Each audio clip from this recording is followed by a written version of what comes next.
Vamos, Alicia Rivas, Miguel Riquelme. ¿Qué tal, Pedro? Muy buenas tardes. Buenas tardes, Miguel, Alicia, ¿cómo están? Muy bien. Bueno, primera pregunta es así, podremos llamarla, no sé si personal o íntima, pero tendría que ser más o menos así. ¿Qué te pasó cuando escuchaste al más importante de los ministros del gabinete de Milei decir que las universidades habían recibido un montón de dinero y no habían rendido cuentas de ese dinero recibido, siendo que sos, parte de una gestión que estaba involucrada en esos dichos de francos? Interpelado ahí. Interpelado, digamos. Claro, bueno, como bien dijiste, bueno, primero que todo nos sentimos interpelados, sobre todo porque no hay una, primero que nada, siempre hay una afirmación, o sea, lo que vemos en este caso, ¿no?, es que hay una afirmación con una mala intención de dañar la figura de las universidades, de generar una pregunta sobre el uso que le dan las universidades a los recursos. Segundo, no hay una explicación, no hay una adecuada explicación, diría yo, o interpretación de lo que cómo es el circuito realmente de las rendiciones, ¿no? Entonces, y tampoco de la procedencia de los fondos, ¿no? Porque creo que la gente en ese sentido seguramente, por un lado genera una interpretación equivocada, y segundo un subdimensionamiento o un dimensionamiento para abajo, vamos a decir, de lo que realmente se necesita para hacer muchas de las actividades que hace la universidad, como por ejemplo en el caso que nos compete a nosotros, la generación de conocimiento, ¿no? Claro. Y creo que en el otro día, en la otra nota, con la contracara de la nota que salió justamente el otro día en el Clarín, creo que fue, que daba cuenta de las rendiciones de los fondos de ciencia y técnica, de los distintos programas y proyectos que existen. Por un lado, contradice los dichos del ministro, porque claramente sí se están rindiendo los fondos y sí se están dando cuenta de lo que se usa, y simplemente suma confusión para la audiencia. Claro, y ahí aparece una cuestión que ya es metodológica de este gobierno, que es el de sumar confusión, pero no cualquier confusión, digamos, porque una de las cuestiones que uno conoce cuando hace comunicación es que es muy difícil remar en contra de un rumor negativo, ¿no? Desinstalarlo, claro, es muy complicado. Se instala un descrédito, se instala un cuestionamiento. Por ejemplo, el otro día también, que me parece que tiene que ir un poco más allá, y tenemos que de ninguna manera nosotros estamos en contra de los procesos de rendición y de clarificación, pero por ejemplo se hace una aseveración el otro día, si me permitís. Recuerdo la charla la previa que se tuvo el día anterior a suspender la sesión que iba a tratar el presupuesto de las universidades. Yo estaba atentamente escuchando lo que discutían en la Cámara de Senadores, ¿no?, mientras que hacía otras tareas. Y bueno, y una de las senadoras que se oponía a la aprobación del proyecto hablaba de la claridad, ¿no?, y hablaba de la transparencia, y hablaba de la posibilidad de ver en tiempo real los gastos que se tienen. Y sin embargo, da cuenta de una ignorancia que tiene esta persona que hablaba, una senadora, no recuerdo de qué provincia, pero claramente era del PRO. Hablaba justamente de su ignorancia, de que en cada una de las páginas de las universidades, y los invito a la audiencia a que entre y consulte la página de la UNAM y busque uno de sus ravioles en donde dice transparencia, justamente, y ahí se puede ver en vivo y en directo el presupuesto que tiene la universidad y en qué gasta en cada uno de sus rubros. O sea, que hablan sin saber, comentan sin entender y afirman cosas que desconocen. Pero hay una animosidad clara ahí, ¿no? Porque lo decía el propio presidente ante ese auditorio de ultraderechistas españoles que sesionó acá, ese desprecio hacia la comunidad científica, ¿no? Casi les estamos subsidiando la vocación, dijo, entre otras cosas. Claro, lo que pasa es que también yo creo que ahí, pues sí, yo lo veo un poco, ¿sabes? También como, a veces, viste que hay cuestiones de la vida que te llevan a querer tomar revancha de algo que no pudiste hacer, o de algo que no tuviste capacidad de hacer, o algo que se te dio impedido. Yo creo que el resentimiento que tiene hacia la comunidad científica por su desconocimiento, por su ignorancia del sistema y por su escasa posibilidad de insertarse, porque recordemos, me acuerdo mucho cuando fue el debate, y estaba ya era él y Massa en el debate, y justamente una de las preguntas fue por qué él tenía tanta animosidad contra el Banco Central, y saltó que era porque él había fracasado en una pasantía que había hecho en el Banco Central. Entonces andá a saber en qué otras cosas fracasó, y por eso tiene un gran desprecio por el mundo científico. Está bien. Vos decías al comienzo de la nota, Pedro, me parece que por ahí, aunque sea brevemente, hagamos un poquito de didáctica sobre este tema. O sea, porque ni siquiera saben de dónde vienen esos fondos. Cuando se habla de fondos nacionales para ciencia y tecnología en las universidades, las fuentes son diversas y los motivos por los cuales llegan también son diversos, y los destinatarios también. Contá un poco eso. Sí, a ver, por ejemplo, vamos a hablar, me voy a centrar un poco en ciencia y técnica, que es la claro, estamos hablando de eso, claro. Bueno, por un lado, fíjense, para que la audiencia entienda, ¿no? Están lo que circula en todos los medios, que ahora creo que todo el mundo sabe de qué se trata, que son los fondos los gastos de funcionamiento. Los gastos de funcionamiento son un dinero que viene a las universidades y que está en relación directa con la cantidad de docentes y de estudiantes y de carreras que tiene la universidad, en donde parte de esos fondos están destinados a ciencia y técnica. Y el dinero que llega por esa fuente está destinado a pagar servicios como luz, agua, funcionamiento básico del equipamiento que tienen los institutos, compra de insumos de algunos proyectos, insumos menores, estamos hablando, insumos diarios que necesitan los proyectos para funcionar, algunas becas que se dan para ciencia y tecnología para estudiantes que están iniciándose en la actividad de ciencia y tecnología. Y otra parte muy sustantiva del presupuesto llega a través de proyectos.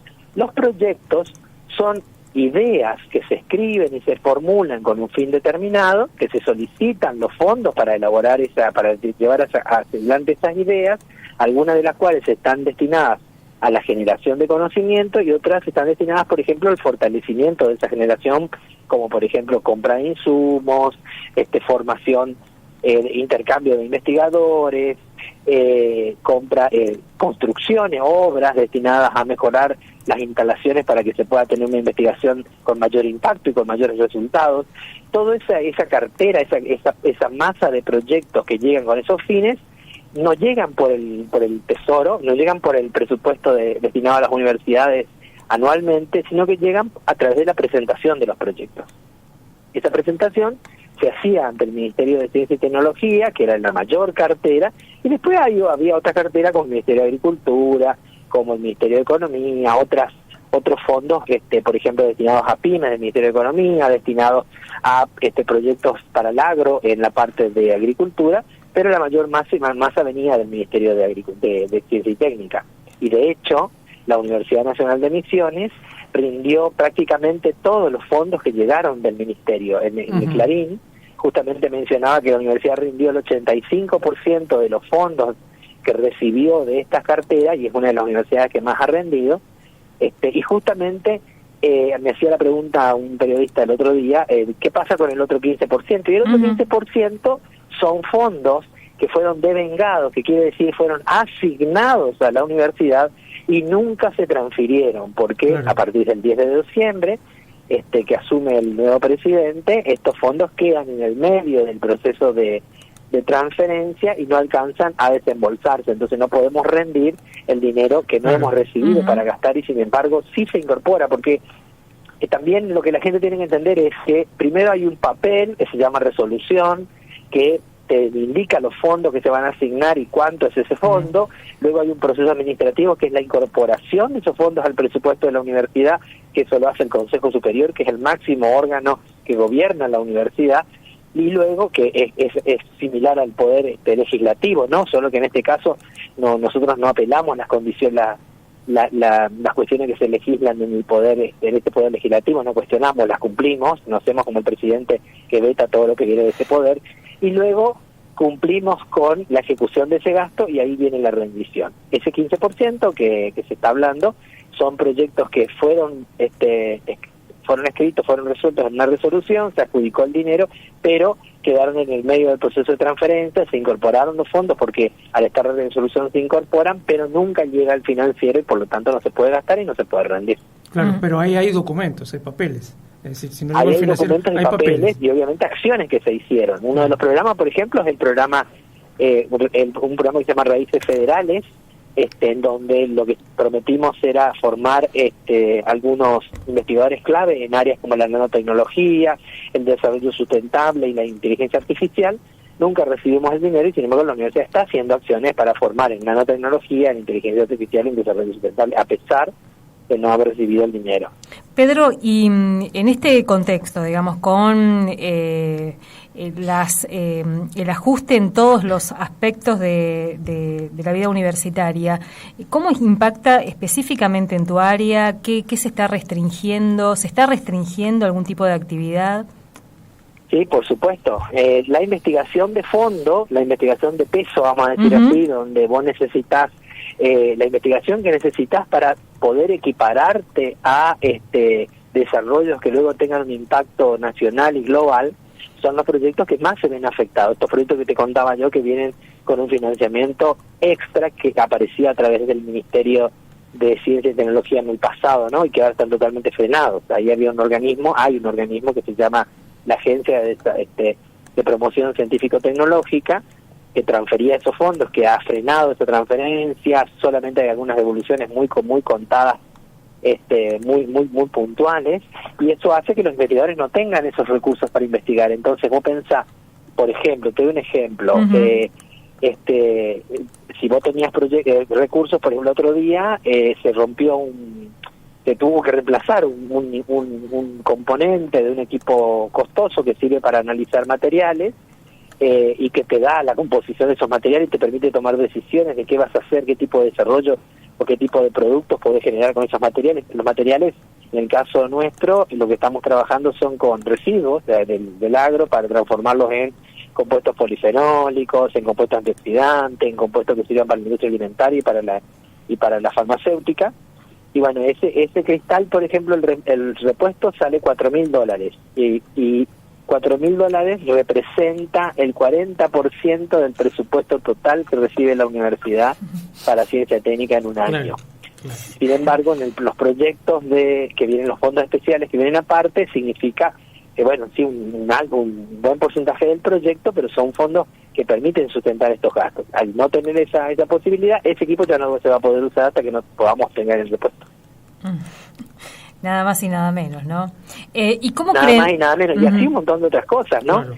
Estamos, por ejemplo, nosotros compramos un microscopio electrónico, bueno, ahora lo estamos por suerte avanzando bien, con recursos que teníamos ahorrados para instalar ese microscopio electrónico, porque ya por suerte tenemos una gestión bastante previsoria y ya habíamos previsto cuánto íbamos a necesitar para instalar ese microscopio. Pero una vez que el microscopio está instalado, el funcionamiento, el procesamiento de cada muestra tiene un costo, ¿no? Y si bien la industria va a comprar los servicios de ese microscopio, vos primero tenés que ponerlo a punto, ensayar, formar la gente, hacer que eso esté andando para poder ofrecer ese servicio y salir al mercado como propone este buen señor. Obviamente vamos a salir al mercado, pero vos no podés salir al mercado si no tenés el auto funcionando. Entonces, ¿se entiende? Entonces, eso, bueno, vamos a ver cómo lo hacemos, porque, digamos, es un costo alto el procesamiento de cada muestra. Bien. Por último, me parece que también es importante esto. No estamos hablando solamente de equipamiento, sino también de profesionales.